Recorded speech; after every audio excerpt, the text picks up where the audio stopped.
Según lo anunciado, ya se encuentra en edición especial el politólogo y escritor argentino Agustín Laje, quien ha venido a nuestro país para dictar cursos, conferencias y presentar su nuevo libro, Generación Idiota. Bienvenido, Agustín. ¿Qué tal, Diego? Gracias por la invitación. Felicidades por el libro, ante todo. Muchas gracias. Quiero comenzar hablando efectivamente de Generación Idiota y preguntarte cuál fue la motivación para escribir este libro. Ver que había demasiado idiota. Es una crítica radical al progresismo, básicamente, pero jugando con la idea de que hay una serie de dispositivos de idiotización, que este momento idiotizante no es por azar.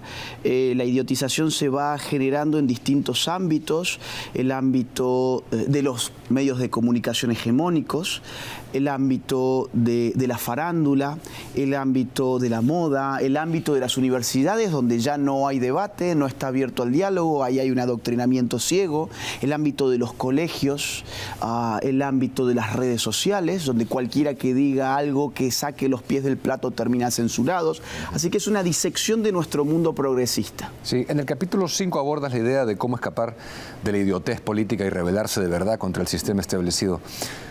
¿Cómo defines la idiotez política y cómo le escapamos? La idiotez política es casi que un oxímoron, porque el idiota griego, y la palabra idiota viene de la antigua Grecia, consiste precisamente en no participar en política. Esto es sumamente interesante porque cuando uno lee, por ejemplo, textos de antiguos griegos, va a ver que el idiota es aquel que está ensimismado y que pudiendo participar de política no lo hace, y no participando en política pierde su libertad, porque para el griego antiguo, uno era libre en la medida en que participaba en política. Nosotros los modernos, tenemos una visión totalmente distinta de la libertad. Para nosotros la libertad es precisamente tener a la política lejos de nosotros. Ahora, los griegos eran un poquito más inteligentes porque se daban cuenta que al final del día la política es necesaria porque no podemos vivir sin una sociedad. Y esa sociedad hay que organizarla. Y los que organizan lo social se llaman políticos. De modo que si no participamos en política, somos idiotas porque le estamos entregando a los políticos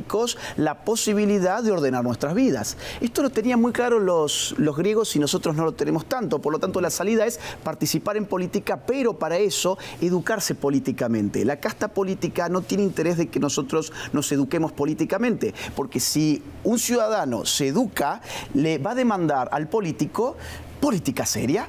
No videitos de TikTok, no las selfies, no que nos hablen de fútbol, no que nos cuenten chistes, sino que sean políticos que ganen sus debates, que muestren que sus ideas funcionan. Eso es mucho más difícil. Absolutamente. Ahora, pasemos al progresismo, sí. Y desde luego quiero abordar el feminismo luego. Pero te comentaba que hace unas 3 o 4 semanas vino acá Miklos Lukács y estábamos hablando de las tecnologías convergentes y el papel que juega en el progresismo, en ese peligro para la especie humana. ¿Viste las declaraciones de Elon Musk esta semana? Sobre la inteligencia artificial.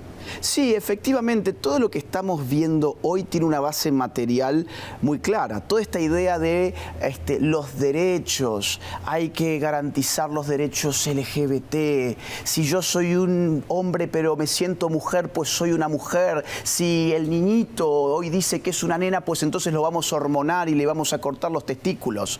Y además queremos abortos para todo el mundo. Todo eso tiene una base muy clara que se llama natalidad.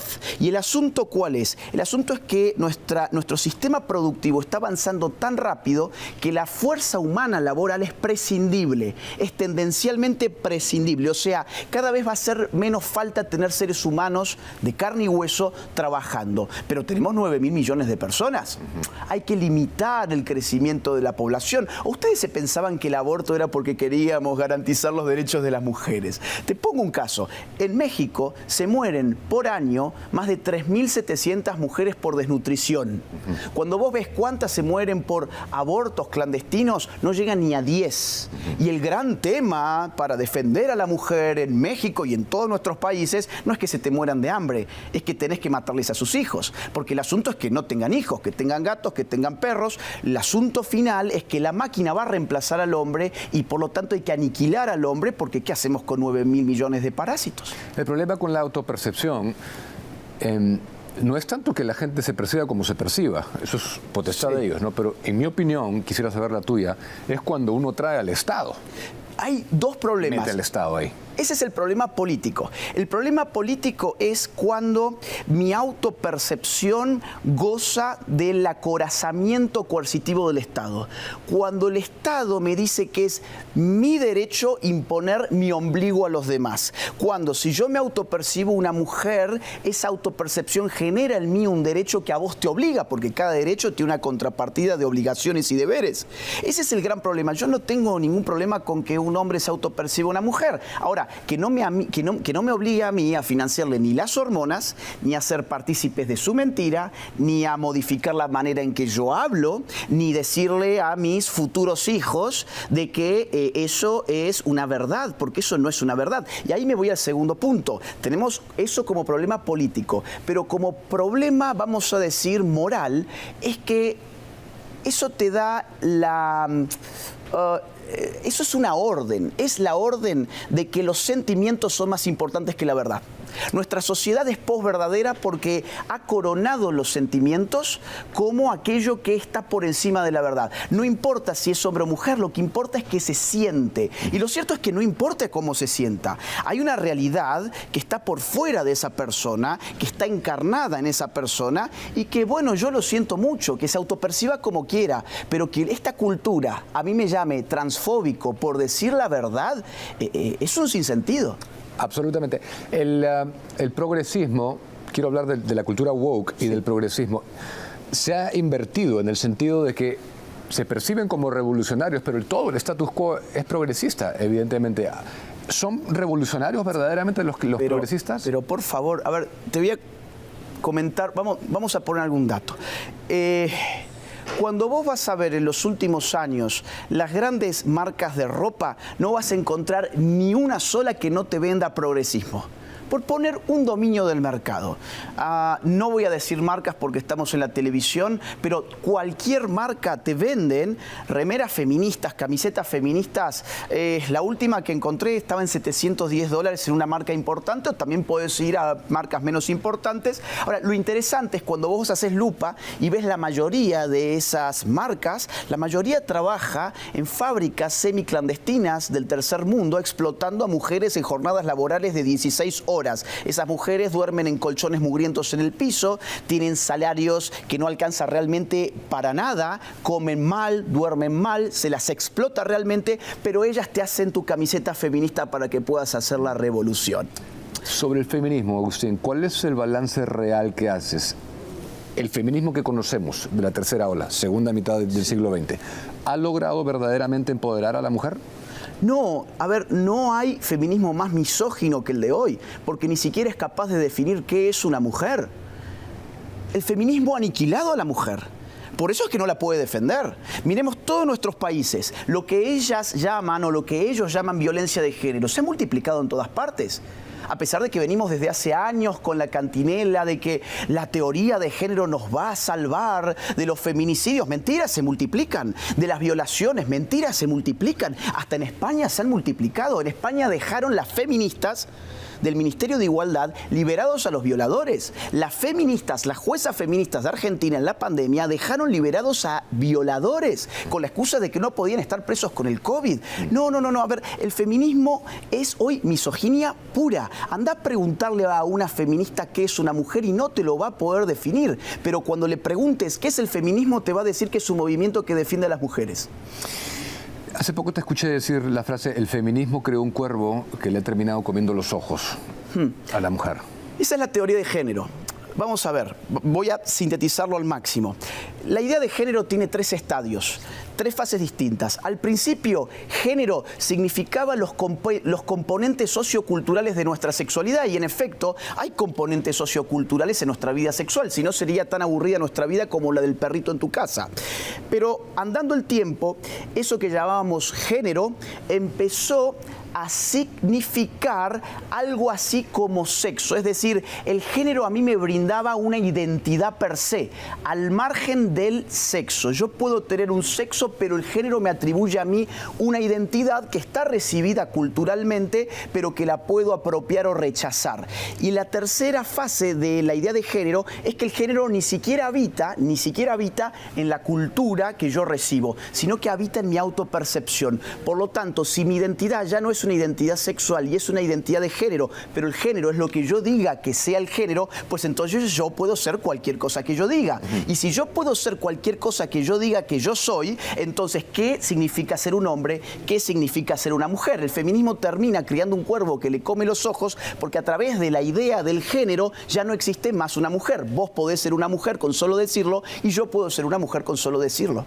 Si el feminismo ha terminado creando la ideología de género, ¿es responsable a su vez entonces de que, por ejemplo, un hombre que se autopercibe mujer termine compitiendo con ella en deportes de contacto, en UFC, en box y en natación? El ejemplo de Riley Gaines que hablábamos. En efecto, y de cosas peores también. En Córdoba, mi ciudad natal, hace algún año, hace más o menos 3 años, ¿sí? Un preso de un día para otro dijo que él ahora era una mujer, se amparó en la famosa ley de identidad de género y por lo tanto el Estado pasó a considerarlo mujer y lo trasladaron a la celda de mujeres. En la celda de mujeres violentó a las mujeres y dejó embarazada a una de ellas. ¿Hubo alguna manifestación de las feministas en contra de ese caso? Ninguno, al contrario, hicieron todo silencio. ¿Por qué? Porque son las consecuencias no esperadas o muy esperables, según como lo veamos, de esa teoría, que es una teoría que está encontrada contra la realidad. No es una teoría que responda a la realidad. Bueno, pero si, entonces, partamos de un ejemplo que tú citas mucho. Si Simone de Beauvoir dijo, no se nace mujer, llega una a hacerlo, en esta era de posverdad, en cual tenemos que hablar de estas cosas que parecieran ridículas, ¿cómo se define mujer? ¿Qué es mujer y qué es hombre? Entonces, mujer es un miembro de la especie humana con el aparato reproductivo femenino. Y su estructura cromosómica la consideras XX y exactamente. XX o XY. Es que no hay mucho más. Ahora, ¿por qué hoy es imposible definir a la mujer en función de su realidad biológica? Porque el mandato actual es suponer que la identidad reside en algo llamado autopercepción, no en ningún cuerpo. Ahora, eso genera gravísimos problemas, porque volvemos a la idea del cuervo que te saca los ojos. Vamos a pensar en un señor que golpea a su señora. Pues ese señor realmente no tiene más que hacer que ir al Estado y decir que él también es una mujer cuando lo quieran meter preso. Porque entonces ya no va a ser violencia de género, va a ser una señora que le pegó a otra señora. Entonces, el gran problema, insisto, es pensar que la identidad es algo que yo mismo construyo en todos sus aspectos. Por supuesto que hay aspectos de la identidad de cada individuo que son determinables por ese mismo individuo, en una relación de autonomía. Pero no todo. Yo no he elegido, por ejemplo, cuándo nacer. Yo no he elegido, por ejemplo, mi nombre. Yo no he elegido mi sexo. Ahora, eso es algo que se impone en mi realidad. Ahora, vamos a ver, ¿por qué? Por ejemplo, mucha gente de la que nos está viendo seguramente estaría dispuesta a convalidar la mentira de que yo soy una mujer, pero no estaría dispuesta a convalidar la mentira de que yo tengo 7 años. ¿Por qué en un caso sí y en el otro no? Si estamos hablando de lo mismo. Es una época de ridiculez. Ahora, nos queda un minuto y no quiero dejar de preguntarte por la cultura woke. ¿Dónde la colocas? ¿Cómo la analizas? ¿Y qué haríamos entonces con el problema de la disforia? Te he escuchado ejemplos muy interesantes en los casos de la bulimia y la anorexia, que es un caso de distorsión de imagen, de autopercepción. En 60 segundos, si pudieras hacer. En 60 segundos, vamos a suponer, un padre de familia advierte que su hija de 14 años está cada día más flaca, que no come, que cuando come vomita a propósito. Pues ese padre de familia, que se da cuenta que su hija tiene un problema de identidad en la medida en que ella se ve en el espejo como si pesara 150 kilogramos, pero la realidad es que pesa 30 kilogramos, ese padre sería un criminal si le dijera, hija, tu autopercepción ficción, es la realidad. Por lo tanto, si te percibís de 150 kilogramos, vení que te hacemos una liposucción. No, ese padre de familia tiene que darle ayuda de verdad a esa hija. ¿Y por qué no operamos de la misma manera cuando los niños dicen que no se sienten del sexo que son? ¿Por qué cuando no se sienten del sexo que son decimos que hay que darles bloqueadores hormonales, darles hormonas sintéticas que son muy dañinas para la salud? Y más aún, ¿por qué decimos que hay que mutilarles sus genitales y sus órganos sanos? ¿Por qué? Porque ahí, atrás de eso, hay un enorme negocio de las farmacéuticas, hay un enorme negocio de la cirugía plástica, de lo cual, por supuesto, no se quiere hablar. Pero otra vez, todos somos wokes cuando celebramos cuando a un niñito le revientan sus genitales. Absolutamente, y esa es la siguiente etapa, lo que está pasando con la cultura woke, que puede que había tenido un inicio noble, como fue el movimiento progresista en sus inicios también. Mira, no sé si tengo 10 segundos para darte un dato que es escalofriante. En Estados Unidos, en los últimos 10 años, el transgenerismo en niños y adolescentes se multiplicó 4000%. Esto significa que el niño trans no nace siendo niño trans, lo fabrican. Hay una cultura que está fabricando niños trans y nadie se anima a decirlos. ¿Y qué nos puedes decir de las tasas incrementadas de suicidio y de depresión en esa población? Que la supuesta idea de que esta población se suicida porque los marginamos, los discriminamos, los ninguneamos, es mentira. Hoy son status quo. Hoy no hay nadie, no hay ninguna de las grandes marcas, no hay grande tecnológica, no hay de las Big Tech, no, a ver, la ONU, los estados, los partidos políticos, los famosos, los músicos, todo el mundo, las universidades, todo el mundo está dedicado a celebrar esta ideología. ¿Qué más les falta para no ser oprimidos y por qué, en todo caso, cuanto menos son oprimidos, ahora vemos que eso no se trasluce en los índices de suicidios, que se mantienen igual o creciendo incluso? Absolutamente. Gracias, Agustín, por estar acá. Muchas gracias a vos, Diego. Suerte en tu trabajo. Gracias a ustedes por sintonizarnos. Como siempre, quedan ustedes en compañía de Rey con Barba. Sigan con Willax.